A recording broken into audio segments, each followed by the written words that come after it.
حرب إسرائيل وإيران علامة مكتوبة في كتاب النبي دانيال من 2600 سنة، مكتوبة بالنص بصورة رمزية بلاغية رهيبة. بيصور لك الغرب كله بالشفرة بصورة تيس من الماعز، وكل إيران والتحالف بتاعها بصورة كبش، وبيقول لك إنهم هيجوا على نهر الفرات وهينطحوا بعضهم بعض في آخر الأيام حسب المكتوب في كتاب النبي دانيال اللي شاف هذه الرؤية.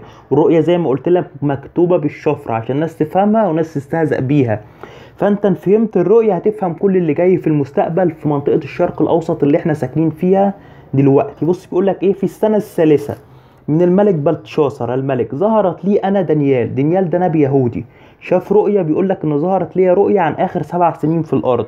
ظهرت لي انا دانيال رؤية بعد ان ظهرت لي في الابتداء، فرأيت في الرؤيا وكان في رؤياي وانا في شوشن القصر الذي في ولاية عيلام دي قرب ايران.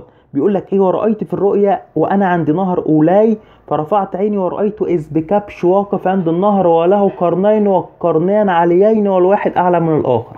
بص بيقول لك ايه: كبش له قرنان عاليين وفي قرن اعلى من الاخر. بيصور لك بصورة بلاغية ايران ولبنان، التحالف اللي بيحارب اسرائيل دلوقتي، والدول الغربية برضو ايران ولبنان. بيقول لك في قرن طلع اعلى من الاخر. قرن ايران اعلى ليه؟ لان هي اقوى من لبنان دلوقتي.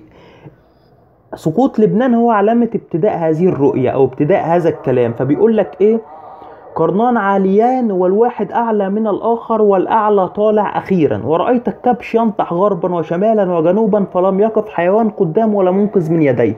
الكبش ده هنا ايران، عمال ينطح في دول الخليج وينطح في سوريا وفي العراق ودخل لبنان. وعلى فكرة غزة وحركة حماس دي هي من محور ايران، يعني صورة لهذا الكلام كله، كل محور المقاومة اللي انت شايفه.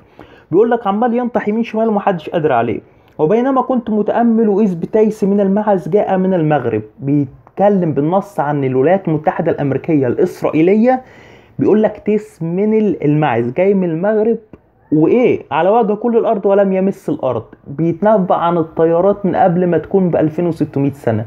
بيقول لك ان التيس اللي جاي من المغرب ده اللي هو الولايات المتحده الامريكيه والتحالف الغربي واسرائيل ما بيلمسوش الارض وهم بيحاربوا من السماء. فعشان كده بيقول لك على وجه كل الارض ولم يمس الارض. وللتيس قرن معتبر بين عينيه وجاء الى الكبش صاحب القرنين، يعني الولايات المتحده الامريكيه واسرائيل هتيجي عند ايران الذي رايته واقفا عند النهر وركض اليه بشده قوته، ورايته قد وصل الى جانب الكبش فاستشاط الكبش غضبا وكسر قرنيه. يعني الولايات المتحده الامريكيه هتضرب ايران، فبيقول لك وكسر قرنيه فلم تكن للكبش قوه على الوقوف امامه وطرحه على الارض. يعني الولايات المتحده الامريكيه واسرائيل والاتحاد الاوروبي هيضربوا ايران، فايران مش هتقدر تقف قدامهم.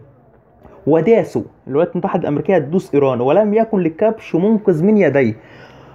فتعظم تيس المعز جدا، ولما اعتز يعني الولايات المتحده الامريكيه بمجرد ما تحتل ايران هتبدا تحتل كل دول الشرق الاوسط، وهتيجي بقى روسيا والصين اللي هم جوج ومأجوج عشان يدافعوا عن ايران ويحاربوا الولايات المتحده الامريكيه. والولايات المتحده الامريكيه هدفها في الحرب دي مش تحتل المناطق الجغرافيه، لا تحتل اجساد الناس. ليه؟ لان هتيجي السمه اللي هي عددها 666 وهتبدأ تنشرها في الأماكن اللي فيها حروب عشان تفرق ما بين الناس اللي معاها والناس اللي ضدها. كل هيضع السمة دي هي زي بطاقة رقم قومي بتعرف هوية الإنسان. كل هيضع السمة دي هيكون مع الولايات المتحدة الأمريكية ويقدر يبيع ويشتري ويروح ويجي.